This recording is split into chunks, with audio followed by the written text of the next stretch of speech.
సత్యవంతుని స్వరము మానవాళికి వరము, జీవితాలలో వెలుగును నింపే సుమధుర సునాదము,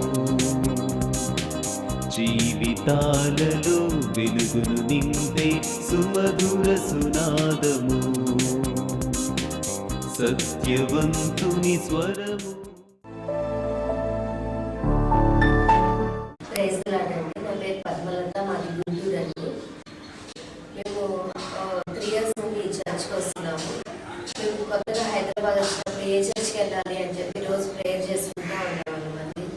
ప్రభు మాకు మంచి చర్చ్ చూపించు, ఆత్మీయంగా ఉండే చర్చ్ చూపించండి అని ఎప్పుడు ప్రార్థన చేసుకుంటూ ఉంటాము. అయితే నేను టీచింగ్లో పనిచేస్తూ ఉన్నానండి. ఉన్నప్పుడు పిల్లల్ని అడుగుతూ ఉండేదాన్ని చర్చెస్ ఏమైనా ఉంటే చెప్పండి అని. అయితే చాలా చర్చెస్ చెప్పారండి, చుట్టుపక్కల చర్చెస్ అన్నిటికీ మేము వెళ్ళాము. కానీ ఏ చర్చ్కి వెళ్ళినా కూడా ఆత్మీయంగా లేకుండా ఉండడము, పీస్ ఆఫ్ మైండ్ లేకుండా ఉండడము, ఏదో డిస్టర్బెన్స్, ఆ వీక్ అంతా చర్చ్కి వెళ్ళినా కూడా ఆ వీక్ అంతా డిస్టర్బెన్స్గా ఉండడము అలా జరుగుతూ ఉండేది. అయితే ఒకరోజు నేను స్కూల్లో చెప్తా ఉన్నప్పుడు పైన చూసినప్పుడు బెతస్తా మినిస్ట్రీస్ అని హెడ్డింగ్ అనిపించిందండి. అయితే ఈ చర్చ్కి వచ్చి మేము ప్రార్థన చేసుకొని ఒక వారం వచ్చినాక ఈ చర్చ్ చాలా పీస్ఫుల్గా ఉండి, అయితే ఇక్కడ ఉన్న అమ్మగారిని చూడగానే మాకు వీళ్ళ హోలీ స్పిరిట్ ఉంది అని చెప్పి నాకు అర్థమైపోయిందండి వెంటనే చూడగానే. అయితే దానియేలు గ్రంథంలో కూడా చూస్తే ఇలాగే ఉంటుందండి. వాళ్ళని చూసినప్పుడు దేవతల ముఖము కలిగిన వారిగా ఉన్నారు అని చెప్పి రాయబడినట్టు నాకు అప్పుడు అనిపించిందండి అలా. అయితే అప్పటి నుండి మేము ప్రతి వీక్ ఈ చర్చ్కి వస్తూ ఉన్నామండి. చర్చ్ చిన్నదైనా కూడా ఏ ప్రార్థన చేసుకున్నా, ఏ అంశం చేసుకున్నా దానికి దేవుడు నెరవేర్పించేవాడు. ఎవ్రీ వీక్ ప్రేయర్ చేసుకునే దాన్ని మా ఫ్రెండ్స్ని కూడా తీసుకుని వచ్చానండి ఈ చర్చ్కి. అయితే వాళ్ళకి చాలా కాలం నుంచి పెళ్ళి అవ్వలేదు. అయితే ఇక్కడికి వచ్చినాక వాళ్ళకి మ్యారేజ్ అవ్వడం కూడా జరిగింది. అయితే మా చుట్టాలందరూ మీ చర్చ్కి మేము వస్తాము అని ఎప్పుడు చెప్తారు. వాళ్ళ చర్చ్కి వెళ్ళినా కూడా వాళ్ళకి కూడా సాటిస్ఫాక్షన్ లేదు, ఆత్మీయంగా ఉండదు. మీ చర్చ్కి వస్తామని ఎప్పుడు నాకు చెప్తా ఉంటారు తీసుకెళ్ళి అని. అయితే ఈ చర్చ్కి రావడం వల్ల మాకు ఎంతో సంతోషంగా, ఆత్మలో ఆనందం కలిగి ఉన్నాం. మీరు కూడా మా సంఘం కొరకు ప్రార్థన చేయండి. మా సంఘంలో వచ్చి మీరు కూడా ప్రార్థన ఏకీభవించి మీరు కూడా మేడని పొందాలని మేము కోరుకుంటున్నాము. సత్యవంతుని స్వరము అనే ఈ కార్యక్రమంను వీక్షిస్తున్న ప్రేక్షకులకు ప్రభునామంన శుభములు. ఈ కార్యక్రమం ద్వారా మీకు జరుగుతున్న మేలులు, స్వస్థతలు మాకు లెటర్స్ ద్వారా, ఈమెయిల్స్ ద్వారా, టెలిఫోన్స్ ద్వారా తెలియజేస్తున్నందుకు ప్రభుకు మహిమ కలుగునుగాక. ఈ సమయంలో దేవుని సేవలో బాగా వాడబడుచున్న మా నాన్నమ్మ డాక్టర్ జయశీల గారి దైవ సందేశం విందాము. దేవుని పరిశుద్ధ నామమునకు స్తోత్రములు. సత్యవంతుని స్వరం వినుచున్న ప్రేక్షకులందరికీ ఈ 6వ మాసము 2వ శుక్రవారపు దినమున శుభాభివందనములు మరొకసారి తెలుపుతున్నాను. మనందరి కూడా క్షేమంగా దేవుడు ఉంచాడు, ఆరోగ్యంతో ఆయుష్తో నింపాడు.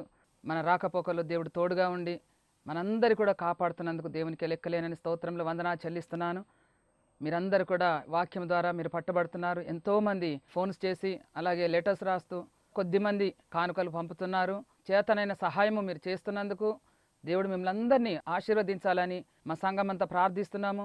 ఈ శుభవార్త ఆగిపోకుండా ఇలాగూ జరిగించబడుతున్నందుకు 5 సంవత్సరములు మేము కంటిన్యూగా ఆగిపోకుండా ఈ శుభవార్త నడిపిస్తూ 6 నెలలు ప్రభు తన కృప ద్వారా, తన బలిష్టమైన హస్తం ద్వారా మమ్మల్ని నడిపిస్తూ ప్రభువే మహిమ పొందుకుంటున్నందుకు దేవునికి లెక్కలేని స్తోత్రాలు వందనాలు చెల్లిస్తున్నాను. ఏప్రిల్ మాసం, మే మాసం అంతా ప్రభు నన్ను ఎన్నో చోట్లకు తీసుకొని వెళ్ళాడు. విశాఖపట్నంలో, అలాగే బయ్యారములో, భద్రాచలం దగ్గర వెంకటాపురం అనే గ్రామంలో, తెనాలి దగ్గర అత్తోట గ్రామంలో ప్రభు నన్ను గొప్పగా వాడుకొని ఈ మీటింగ్స్ అన్నీ కూడా జయప్రదంగా దేవుడు జరిగించి ప్రభు ఒక్కడే మహిమ పొందుకున్నందుకు దేవునికి లెక్కలేని స్తోత్రములు వందనాలు చెల్లిస్తున్నాను. ఇన్స్టెంట్ హీలింగ్స్ కూడా దేవుడు జరిగించాడు. ఎంతోమంది నేను రక్షణ తీసుకుంటానని 100ల కొలది చేతులెత్తి ప్రభు సన్నిధికి వచ్చి ప్రభు నామమును ఒప్పుకున్నందుకు దేవునికి లెక్కలేని స్తోత్రములు వందనాలు. నేను అత్తోట గ్రామంలో వాక్యం చెప్పుచున్నప్పుడు నాకు ఫోన్ వచ్చింది. విజయవాడ నుంచి సోని అనే అమ్మాయి మా దగ్గరికి వచ్చి అమ్మ ప్రార్థన చేయమని, మా సంఘము 5-6 వెళ్ళి ఆ కుటుంబానికి ప్రార్థన చేసి వచ్చాము. ఆమె చెప్పిన సాక్ష్యము, వారు మోసం చేసి పెళ్లి చేసుకున్నారంట. చేసుకొని పెళ్ళైన తర్వాత పూజ చేసి నువ్వు వంట వండమని. అయితే నేను క్రిస్టియన్ కదా, నేను చెయ్యను అని అన్నందుకు ఆమె మీద లేనిపోనివన్నీ కూడా తన అత్తగారు చెప్పి ఆమెను ఇంట్లో నుంచి వెళ్ళగొట్టారంట. వెళ్ళగొట్టిన తర్వాత ఎప్పుడైతే మరి ఆమె శుభవార్తలోని వాక్యం విని అప్పటికి వాక్యం కూడా వినలేదంట. లాస్ట్ నేను ప్రార్థన చేస్తుంటే ఆ నంబర్ చూసి అప్పుడు ఆమె ఒక్కటేసారి ఆమె నన్ను చూసిందంట. చూసి నాతో ప్రార్థన చేయించుకుంది. అమ్మ, నేను మా అమ్మ వాళ్ళ ఇంట్లో ఉన్నాను, నా సైడ్ మాట్లాడే వాళ్ళు ఎవరు లేరు, మా మేనమామ గారే ఉన్నారు. ఒకరోజు మా తాతగారు మా మామయ్య గారు వారే వెళ్ళి మాట్లాడతామంటున్నారమ్మా, విడాకుల కొరకు అడుగుతున్నారమ్మా, నేనేం చేయాలి, మీరు ఒకసారి ప్రార్థన చేయండి అని అన్నప్పుడు నేను ఒక్కొక్క వాక్యం ఇచ్చి ఆ బిడ్డకు ప్రార్థన చేయమని, నువ్వు ఈ వాక్యం చదువుకో, నేను ప్రార్థన చేస్తానని ఎన్నోసార్లు నేను అలాగ చేసినప్పుడు మార్గం తెరిచాడు. అయితే ఆమె బీఎడ్లో సర్టిఫికెట్స్ మా వారి వద్ద ఉన్నవమ్మా, ఆ సర్టిఫికెట్స్ నేను తీసుకొని రమ్మని చెప్పాలనా అని అడిగింది. అడిగినప్పుడు సరే అమ్మా, నీవు ఆ సర్టిఫికెట్ తెమ్మని ఫోన్ చేయని ఆయన సర్టిఫికెట్ తీసుకురమ్మని ఫోన్ చేసినప్పుడు నిజమే ఆయన తీసుకొని వచ్చాడు. వచ్చిన తర్వాత ఆయన కూడా చాలా కఠినంగా మాట్లాడాడంట. నేను సర్టిఫికెట్స్ ఇవ్వడానికే వచ్చాను కానీ నేను తీసుకొని వెళ్ళడానికి కాదు అని. తర్వాత మళ్ళీ ఏమనుకున్నాడు, ఆయనంతటా ఆయన్నే వచ్చి ఆమెను పట్టుకొని చాలా ఏడ్చి విజయవాడలోనే వారు ఇల్లు తీసుకొని వారిద్దరూ ఏకంగా ఉండి ఇప్పుడు ఒక చక్కని పాప వారికి దేవుడు అనుగ్రహించాడు. వారు ఎంతో సంతోషంతో మమ్మల్ని పిలుచుకొని ప్రార్థన చేయించుకొని ఈసారి దేవుడు వారి ద్వారా నాకు అనుగ్రహించినందుకు నేను దేవునికి లెక్కలేని స్తోత్రాలు వందనాలు చెల్లిస్తున్నాను. ఈ చక్కని చీరను బిడ్డ నాకు ఎంతో ప్రేమతో నాకు ఇచ్చింది. నేను అన్నాను, చూడు సోని, నేను ఈ చీర కట్టుకొని నేను వాక్యం చెప్తుంటే నువ్వు చక్కగా విని ఇంకా నీవు సంతోషపడి దేవుని మహిమపరచాలని. అందుకే వాక్యం చెప్పేటప్పుడు టీవీలో సూట్ అయినా కాకున్నా కానీ నేను ఈ చీర కట్టుకొని ఆమె సంతోషం కొరకు ఇంకా ఎంతో మంది దేవుని మహిమపరచాలని. ఎందుకనగా ఆమె కుటుంబ జీవితాన్ని దేవుడు ఆమె కట్టాడు. అలాగే కాకుండా చక్కని పాపనిచ్చాడు. నీవు క్రిస్టియన్ వాణి, ఆమె బ్రాహ్మణ వాడిలో ఉన్నదంట. అందరూ కూడా ఆమెను చాలా హేళన చేశారంట, చాలా భయంకరంగా ఆమెను హీనపరిచారంట. అప్పుడు ఆమె ఉరి వేసుకోవడానికని ఆమె చున్ని వేసుకున్నప్పుడు దేవుడు నా ముఖాన్ని ఆమెకు చూయించినప్పుడు ఆమె మళ్ళీ నాకు ఫోన్ చేసి నా ద్వారా ఆమె బలపరచబడి ఆత్మహత్యను ఆపివేసి ఆమె ఈ దినము నేను సజీవుల్లో ఉన్నానని ఎంతో సంతోషంతో దేవుని మహిమపరిచి చక్కని సాక్ష్యం చెప్పింది. తన భర్తను అలాగే తన కూతుర్ని కూడా దేవుడు ఆశీర్వించి దీవించి ఇంకా గొప్ప గొప్ప కార్యాలు ఆమె ద్వారా దేవుడు జరిగించి ఆమెను తన సేవ కొరకు వాడుకోవడానికి మీరందరూ ప్రార్థించాలని నేను ప్రభుపేట మనవి చేస్తున్నాను.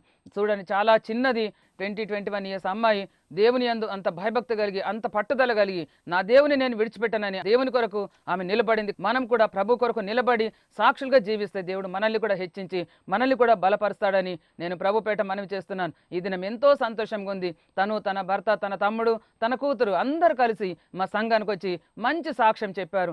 అందరూ కూడా ఆశ్చర్యపోయారు ఆమె సాక్ష్యం విని. తన భర్తకు కూడా తెలియదు ఆమె సాక్ష్యం ఇలాగుంటుందని. వారు ఎంతో సంతోషపడి ఆదరణ పొంది వారు వెళ్ళినందుకు దేవునికి లెక్కలేని స్తోత్రములు. అలాగే టీవీ ముందు కూర్చున్న బిడ్డలు కూడా మీకు ఎన్ని ఇరుకులున్నా, శోధనలున్నా, ఎన్ని సమస్యలున్నా అన్ని కూడా ప్రభువే మాకు సహాయం చేస్తాడని మీరు కూడా వాక్యం చెప్పేటప్పుడు ఫోన్ చేయకండి. వాక్యం అయిన తర్వాత తప్పకుండా మీరు ఫోన్ చేసి ప్రార్థన చేయించుకోండి.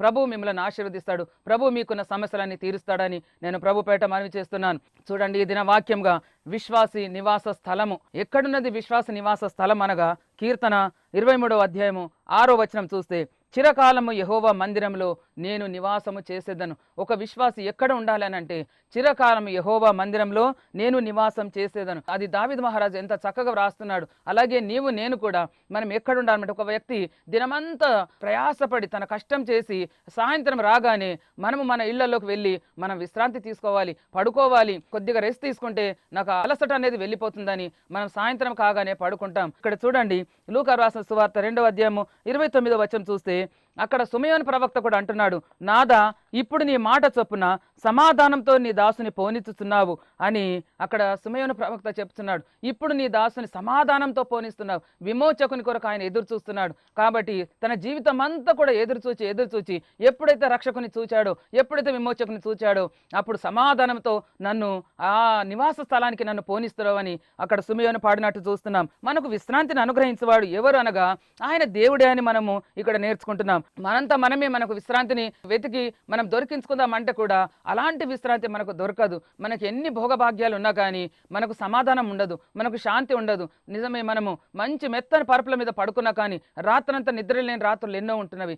దేవునిలో మనం ఉంటే దేవుడే మనకు శాంతిని, సమాధానాన్ని, విశ్రాంతిని దేవుడు మనకు అనుగ్రహిస్తాడని నేను ప్రభుపేట మనవి చేస్తున్నాను. రూతు గ్రంథము 3వ అధ్యాయం 1వ వచనంలో నయోమి రూతుతో అంటున్నది, నా కుమారి, నేను నీ కొరకు విశ్రాంతి విచారింపవలసిన దానను కదా అని చెప్పుతున్నారు. చూడండి, తన కోడల కొరకు అత్త, నీ కొరకు నేను విశ్రాంతి వెదకవలసిన దానను అని అంటున్నారు. ఎవరైతే దేవునిలో ఉంటున్నారో, ఎవరైతే యేసుప్రభు రక్షకుడిగా మరి నమ్ముకుంటున్నారో, విశ్వసిస్తున్నారో, వారి కొరకు మన ప్రభువే మన కొరకు విశ్రాంతిని వెతుకుతున్నాడు. ఆయనలోనే మనకు విశ్రాంతి ఉన్నదని నేను ప్రభుపేట మనవి చేస్తున్నాను. చూడండి, ఆది కాండము 1వ అధ్యాయము 5వ వచనము, 8వ వచనము, 13వ వచనము, 19వ వచనము, 23వ వచనము, ఆఖర 31వ వచనంలో చూస్తే, అస్తమయమును ఉదయమును కలగగా ఒక దినమాయను, అస్తమయమును ఉదయమును కలగగా రెండవ దినమాయను. ఈ విధంగా సృష్టింపబడిన ఒక్కొక్క దినమును గురించి ఆది కాండం 1వ అధ్యాయంలో వివరించబడింది. అస్తమయమును ఉదయమును కలగగా ఒక దినమాయనని. కానీ మనం ఎలాగూ లెక్క పెడుతున్నామంటే, ఉదయకాలం నుండి ఉదయమును అస్తమయం కాగానే రాత్రికి వచ్చి మనం దినమంతా మనము పని చేసి రాత్రికి రాగానే అబ్బా ఈ దినము చక్కగా గడిచిపోయింది, లేదా ఈ దినము అలసటగా గడిచిపోయింది, ఈ దినం ఎంత భయంకరంగా గడిచిపోయింది అని మనం అస్తమయమును మనం దినము గడిచిపోయింది అంటున్నాం. కానీ ఇక్కడ బైబిల్ ప్రకారంగా చూస్తే అస్తమయమును ఉదయమును కలగగా ఒక దినం ఆయను అని అంటున్నాడు. ఒక దినానికి మరి ఉదయమే అది ముగింపుగా ఉన్నట్టు మనం చూస్తున్నాం. మన ముగింపు ఎలాగున్నదో మనం ఇక్కడ జ్ఞాపకం చేసుకుందాం. ఈ ప్రకారం చూస్తే ఒక దినం యొక్క ముగింపు ఉదయమై ఉన్నదని ఇక్కడ మనం నేర్చుకుంటున్నాం.